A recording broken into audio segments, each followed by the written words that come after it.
Islamic scholar مفتی محمد یوسف تیبی حفظہ اللہ تعالی، فاضل Medina university.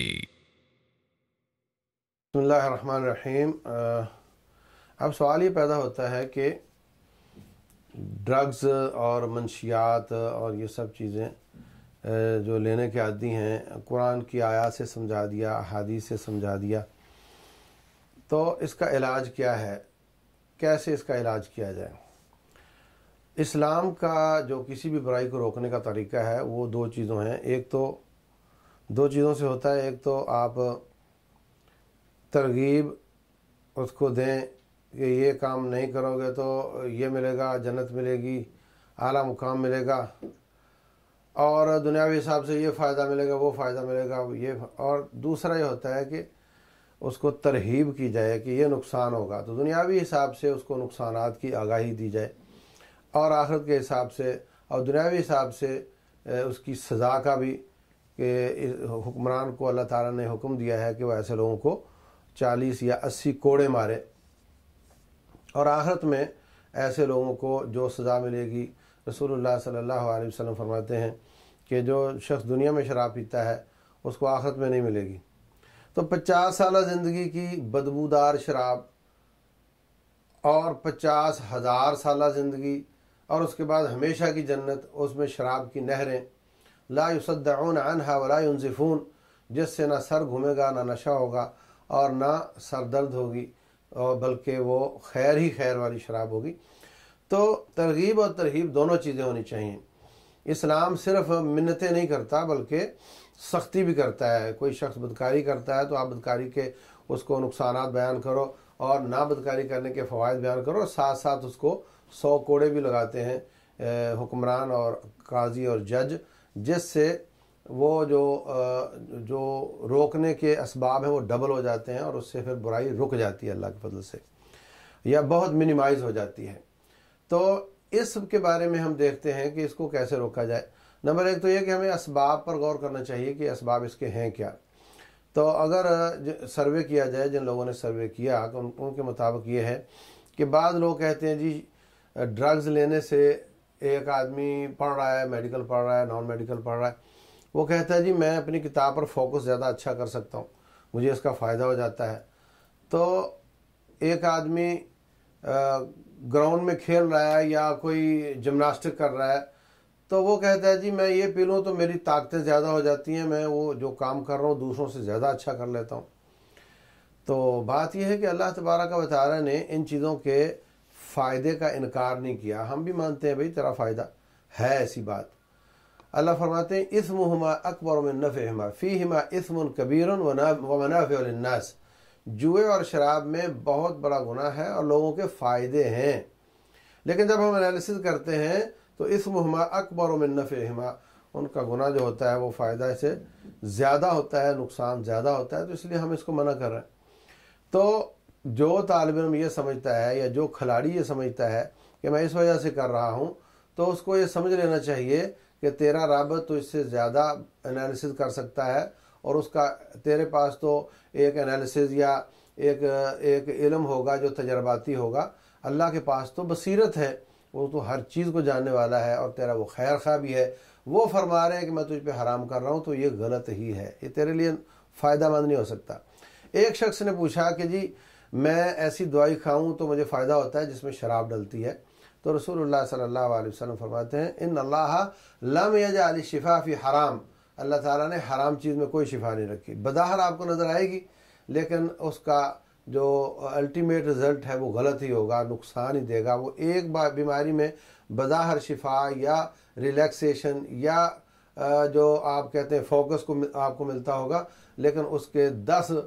نقصانات ہوں گے جو اس ایک فائدے سے زیادہ بھاری ہوں گے، اس لیے یہ بہانہ نہیں چلے گا۔ دوسری بات یہ کہ جب تو ایمان والا ہے، بلکہ پہلی بات یہ ہے کہ جب تو ایمان والا ہے، اور ایمان کا مطلب یہ ہے کہ میں اللہ اور اس کے رسول صلی اللہ علیہ وسلم کی ہر بات مانوں گا، انہوں نے سختی کے ساتھ اس کو منع کیا ہے، تو ایمان کا تقاضا یہ ہے کہ تو باز آ جا اپنے میں یہ کہتا ہوں، میں ریلیکس ہوتا ہوں، میں فوکس زیادہ کر لیتا ہوں، یہ باتیں بعد کی ہیں۔ ایمان تیرا تقاضا کرتا ہے کہ ان چیزوں کو چھوڑ دے، اور آئندہ اس کی طرف بالکل نہیں آنا۔ رسول اللہ صلی اللہ علیہ وسلم پر جب شراب حرام ہوئی تو حضرت انس رضی اللہ عنہ کہتے ہیں کہ میں چھوٹی عمر کا تھا تو میری والدہ کے شوہر ابو طلحہ انصاری وہ اور ان کے ساتھی بیٹھے ہوئے تھے، تو میں سب کو شراب پلا رہا تھا۔ جب اعلان ہوا ان اللہ و رسولہ یحرمان الخمر، لوگوں سن لو، اللہ اس کے رسول صلی اللہ علیہ وسلم نے شراب کو حرام کر دیا ہے۔ جیسے ہی اعلان ہوا تو حضرت ابو طلحہ انصاری کہنے لگے انس بیٹے جاؤ اور وہ مٹکے سارے انڈیل دو۔ سب نے اپنی شراب گرا دی زمین پر، بڑی قیمتی چیز تھی ان کے ہاں، وہ بڑی محبوب چیز تھی ان کے ہاں، وہ کسی نے نہیں سوچا کہ یہ کیا ہو رہا ہے۔ اللہ اکبر۔ اور یہ جو ایمان کا تقاضا ہے، ہمیں ایمان بلڈ کرنا چاہیے۔ اس وقت جو بہت بڑی مصیبت ہے ان نوجوانوں کی جو سکولوں کالجوں میں مرد عورتیں بچیاں یہ کام کر رہی ہیں، ان کی سب سے بڑی مشکل یہ نہیں ہے کہ وہ ڈرگز لے رہی ہیں، ان کی سب سے بڑی مشکل یہ ہے کہ وہ ایمان سے دور ہوتی جا رہی ہیں۔ ایمان جو ہے وہ انسان کو ہر برائی سے منع کرتا ہے اور ہر نیکی کی طرف لے کر آتا ہے۔ تو کوشش کی جائے سوشل میڈیا کے ذریعے بھی، ممبر و محراب کے ذریعے بھی، کہ لوگوں کا ایمان اپ کیا جائے اللہ اس کے رسول پر، کتابوں پر، نبیوں پر، آخرت پر، مرنے پر، قبر اور حشر پر، جنت اور جہنم پر۔ جو ایمان ہے یہ یقین زیادہ مضبوط ہو جائے تو انسان فوری طور پہ ان مسائل سے، ان پریشانیوں سے نکل جاتا ہے۔ اسی طریقے سے بعض لوگ کہتے ہیں جی یہ جو شراب ہے یا جو گولیاں ہیں یا انجیکشن ہیں، یہ ٹیکے ہیں، یہ میرے والدین مجھے ٹائم نہیں دیتے تو میں پھر اکیلا ہوتا ہوں، تو یا میری وہ بات نہیں سنتے تو میں ٹینشن میں ہوتا ہوں، یہ لے لیتا ہوں تو مجھے ریلیکس ملتا ہے۔ تو یہ بیماری کا علاج بیماری سے کرنے والی بات ہے۔ میر کیا سادہ ہیں، بیمار ہوئے جس کے سبب اسی عطار کے لونڈے سے دوا لیتے ہیں۔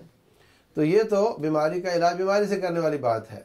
اور اس میں سچی بات تو یہ ہے کہ والدین کو بھی سوچنا چاہیے، ایک ہی کمرہ ہوتا ہے، ایک بیڈ ہوتا ہے، اور والد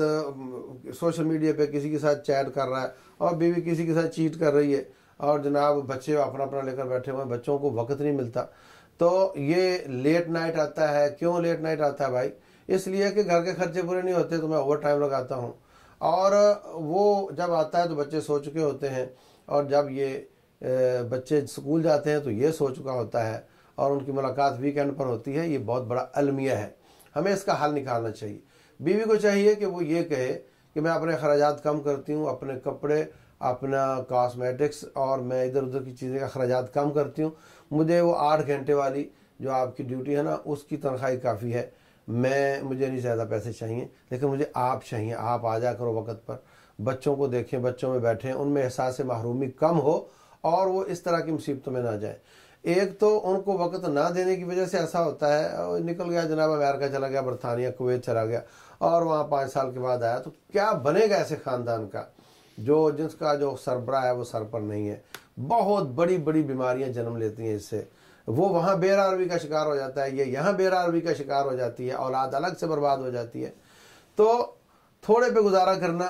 اور اس پہ اللہ کا شکر ادا کرنا، روکھی سوکھی کھا کر بچوں میں رہ کر ان کی تربیت کرنا، یہ ہے منہج جو صحابہ کرام کا ہے۔ دوسری بات یہ ہے کہ یہ سوشل میڈیا ہے، یہ اماں کا وقت بھی لے گیا، ابا کا بھی لے گیا، اللہ کا بھی لے گیا،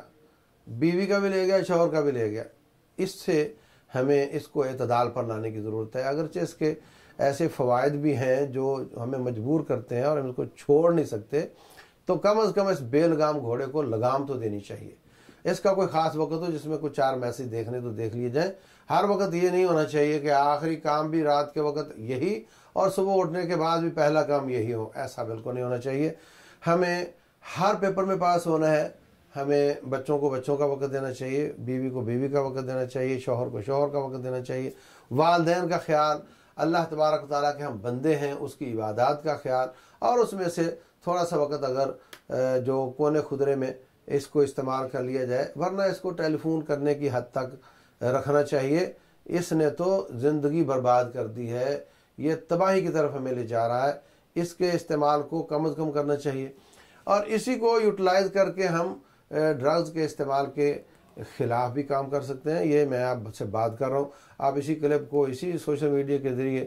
بھیجیں لوگوں تک تو اس کا فائدہ بھی ہو سکتا ہے۔ ممبر و محراب کا بھی وہی فائدہ ہے اور اس سوشل میڈیا کا بھی وہی فائدہ ہے. اور میں سمجھتا ہوں کہ ممبر و محراب اب